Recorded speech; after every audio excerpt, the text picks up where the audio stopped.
In retrospect, the original Hellblade was never going to be an easy game to make a sequel to. Protagonist Senua's personal journey to self-acceptance was introduced and fully resolved, and most of the events of the story were seemingly hallucinations. That doesn't give you a lot to springboard off into a wider world, and indeed, Hellblade 2 Senua's Saga struggles throughout to rise to that challenge. Senua is wound up in Iceland seeking to stop the Viking raids at their source, and fresh from carving her way through gods and monsters in the first game, Senua recruits the aid of local people as she goes. For the player, that means about 8 hours of cutscenes, lightly interactive set pieces, mild puzzle solving, and sword fights, and it all runs smooth as butter on my machine at least, with no bugs or stuttering or even a loading screen along the way.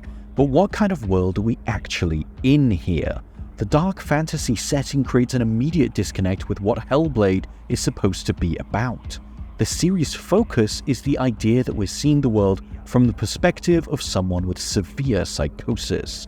The first game seems to be a journey into her own mind, full of not just hallucinations, but also metaphors for her mental state. But though Senua is certainly still hearing voices, she now seems to be in a world of actual monsters and magic phenomena observed and confirmed by other people around her constantly. The entire concept of Senua becomes muddled. If myth is real, why should we assume any of what she experiences is a hallucination rather than just actual magic and the real voices of spirits? How is a distinction between what's real and what isn't meaningful if surreal and impossible things can happen in real life? It's a jarring symptom of a wider problem, which is that Senua feels out of place in her own sequel. Where the first game was deeply personal to her character, in this story she feels like she's wandered into a side quest in a setting she has no connection to. With her arc of self-discovery already completed, she doesn't have a meaningful journey left to go on.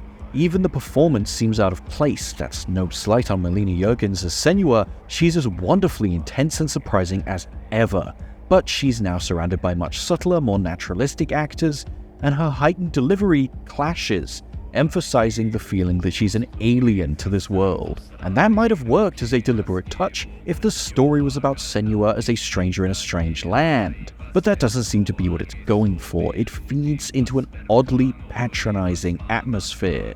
Senua is special and important just because she is, and everyone recognizes it on sight and praises her for it.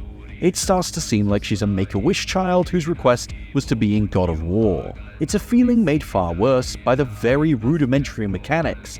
You're constantly being told that you, as Senua, are accomplishing incredible feats and doing things no one else could have done, when the reality is that most of the time you're just holding forwards on the controls or doing puzzles a child could solve, so it all feels deeply unearned. It is, however, always gorgeous, often truly breathtaking.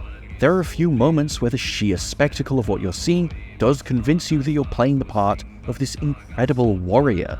Some of the encounters with the giants in particular are wonderfully terrifying and give a sense of tiny little humans coming face to face with immortal elemental forces. It's an impressive feat of both design and technology, pulling off sights few studios could hope to match. With the right story behind it all, it could perhaps have gotten away with such a thin veneer of interactivity, but in a tale all about accomplishing the impossible, it feels absurd. The more often than not, all you're really accomplishing is walking and pressing a button. And despite the visual approach to storytelling, there's an awful lot of breaking the rule of show, don't tell.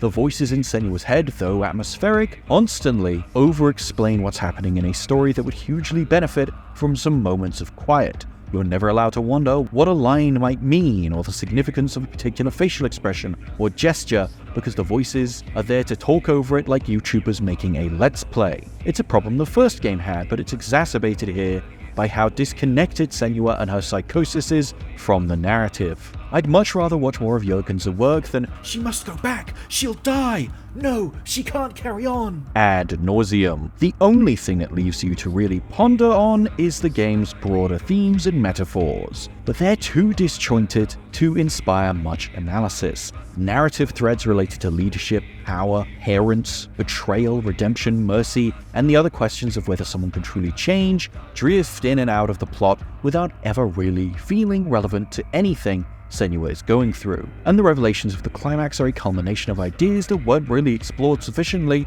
in the lead-up. Often it feels like chunks of the story are missing, especially in the character arcs of the supporting cast, some of which feel rushed, while others are abandoned partway through. That's not helped by frequent disorienting time skips that artificially break up what is otherwise one long, continuous shot. Hellblade 2 was always an odd fit as a flagship title for a publisher as big as Microsoft, and perhaps that pressure to go bigger, more epic, more mainstream, it was just too much for Senua to carry on her shoulders. Whatever the case, visual spectacle and intricate motion capture can't save this sequel from feeling like an unengaging and inessential adventure.